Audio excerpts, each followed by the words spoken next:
सहना भवतु सहनौ भुनक्तु सह वीर्यं करवावहै तेजस्विनावधीतमस्तु मा विद्विषावहै।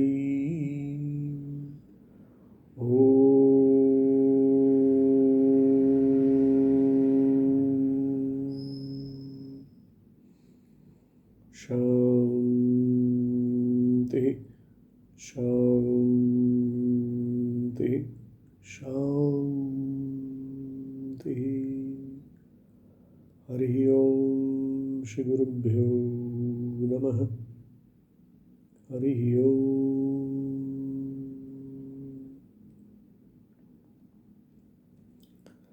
श्रीमद् भगवद गीता हमने देखी और हम लोग उस पर मनन हमेशा करते रहते हैं, परंतु आज एक विशेष मंत्र का मैं आपके सामने प्रारूप प्रस्तुत कर रहा हूँ। बहुत ही प्रिय है ये श्लोक मुझको, ये मंत्र बहुत प्रिय है और ये ईशावास्य उपनिषद से आता है। ईशावास्य उपनिषद का 15वां मंत्र, आइए इसका उच्चारण करते हैं, देखते हैं इसमें क्या है। हिरण्मयेन पात्रेण सत्यस्यापिहितं मुखं तत्त्वं पूषन्नुपावृणु सत्यधर्माय दृष्टये। तैत्तिरीय उपनिषद में, सारे उपनिषदों में व्याकरण गौण हो जाता है। व्याकरण का महत्व इतना नहीं होता क्योंकि ऋषि वो तत्व जिसको हम आर्ष प्रयोग भी कहते हैं, यानी कि कहीं ना कहीं हम लोग व्याकरण से अधिक उसके अर्थ को जानना चाहते हैं। उपनिषद यानी आत्मानुभूति, ऋषियों की आत्मानुभूति। ऋषि कहते हैं आदित्य मंडलस्थ ब्रह्म का मुख ज्योतिर्मय पात्र से ढका हुआ है। हे पूषण, हे सूर्य, मुझ सत्य धर्मा को आत्मा की उपलब्धि कराने के लिए तू उसे उघाड़ दे। बहुत सुंदर है ये। इस श्लोक मात्र से मुझको ये प्राप्ति हुई है और यहाँ प्राप्ति का अनुभव क्या करेंगे हम, आदि शंकराचार्य जी की 1200 साल पुरानी कमेंट्री का लाभ लेंगे।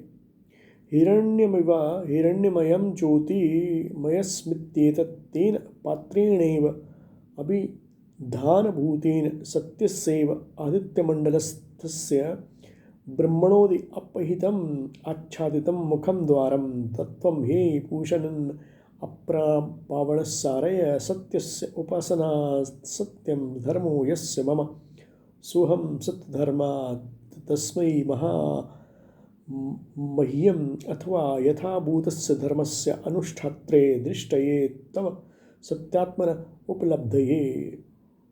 वो बोलते हैं, आदि शंकराचार्य जी बोलते हैं कि जो सोने सा हो उसे हिरण्मय कहते हैं, अर्थात जो ज्योतिर्मय है उस ढकने रूप पात्र से ही आदित्य मंडल में स्थित सत्य अर्थात ब्रह्म का मुख द्वार छिपा हुआ है।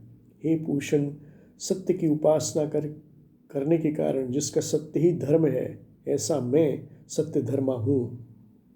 और ऐसा सत्य धर्मा हूँ तो वो स्पष्ट बोलते हैं कि उस मेरे प्रति अथवा यथार्थ धर्म का अनुष्ठान करने वाले मेरे प्रति दृष्टि अर्थात अपने सत्य स्वरूप की उपलब्धि के लिए तू उसे उघाड़ दे, उस पात्र को मेरे सामने से हटा दे। इतना सुंदर ये, यानी कि इतना बृहद सूर्य होता है परंतु उसको हटा देना और मैं उसकी आत्मा देखना चाहता हूँ। मैं सूर्य की आत्मा देखना चाहता हूँ। अगर मैंने सूर्य की आत्मा को देख लिया तो मैंने सारे प्रकाश के स्रोत को, सारे ही प्रकाश के स्तोत्र को, और सारे प्रकाश के स्रोत को जब मैंने देख लिया तो मेरे अंदर एक बहुत सुंदर अनुभूति होगी, क्योंकि मैं जान जाऊंगा कि सारे प्रकाश का स्रोत आत्मा ही है। सूर्य उसकी केवल एक किरण है। सूर्य केवल एक उसकी उपलब्धि का एक कारक है। आत्म तत्व यानी चेतना। अगर आप हैं, अगर आप चैतन्य हैं और आप जानते हैं कि सूर्य है, सूर्य नहीं जानता कि आप हैं, परंतु आप जानते हैं कि सूर्य है। उसको जानना, उसको समझने की चेष्टा करना। देखिए, बहुत सहज रूप से इस श्लोक को बोल दिया गया।